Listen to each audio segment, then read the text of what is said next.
Hi there, me and my son Franklin here are going to take a video of a Dunlop tire that's on the front of my friend Danny Tarro's Honda Goldwing.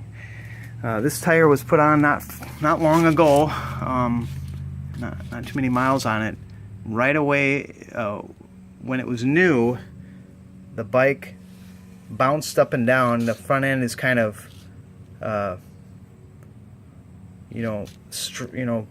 whole bike is kind of bouncing up and down, I guess. It's not, it's like as if it's out of round. Not that it's out of balance, but that it's out of round. So here's the tire. There's the some information on there. I think that's the date, I suppose. 5016. It's May 16. Let's see, tubeless. Here's the size right there. There's the dot lined up with the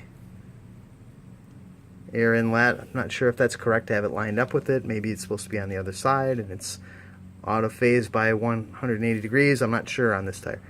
I didn't mount this tire, but okay, so that's the tire. It's an Elite 4 Dunlop. Now I'm gonna go up to the top here. I'm putting a dial indicator here, and step over there, buddy, right over there. And my son Franklin is going to rotate the tire for us, and we're going to see this dial, and I'll describe what kind of increment we're seeing. Every revolution of this needle is 1/10 of an inch. So he's going to start spinning it faster, and we're going to see the run out. Go ahead and spin it up faster and faster, buddy. I'm going to try to get it to go down to that 0 right there.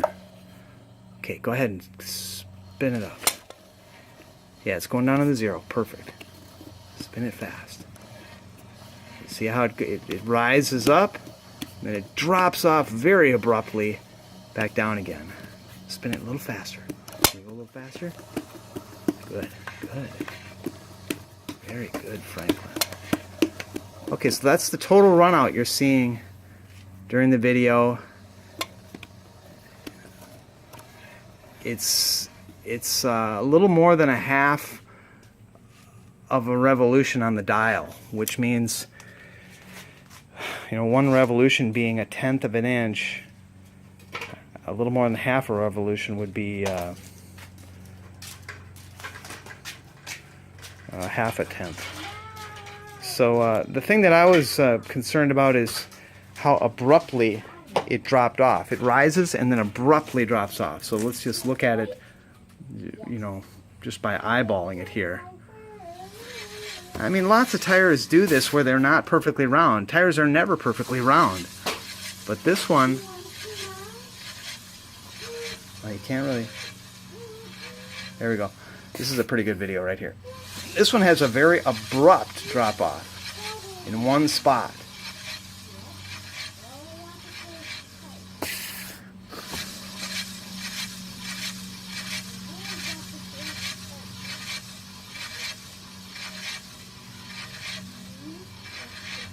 We've been going through the suspension on this thing, checking the anti-dive. There was a recall on the brake fluid, the whole brake system, so that all the brake fluid's been checked. And this one did have an issue with the anti-dive being stuck on. So I've got the anti-dive disabled right now, so it can't, basically lock up. It had a locked up suspension, basically, because the anti-dive was seized, and that really made it worse, because the out of round tire would really be able to push the bike up and down since the suspension wouldn't move. It's got 10 weight oil in it. We had it fresh oil and fork seals put into it by probably the best technician in town. He did a great job. Once we got the anti-dive unseized, you could really tell that his work was spot on. And I've seen a ton of these tires. Like I say, they're never round, but this one's really oddly out of round, where it has in the profile, as you spin it, it has an extraordinary sudden drop off. Like literally within 3 inches you have 1/2 of an inch of drop off. From like here to here, it drops off like a half a tenth of an inch, just sudden. And the way that it ramps up to it and then drops off is the perfect profile to cause the front of the bike, you know, the top part of the bike here is just bouncing, you know, up and down at 20 miles an hour, 25, 30, 35, 40. The sweet spot is like 25 to 30 miles an hour. And I haven't run it up faster than that to see if it still does that. But anyway, I think this tire needs to be warrantied, or try a different tire as part of the diagnostic, you know, process to find out why this bike is bouncing up and down so severely. It's never done this before that tire was put on.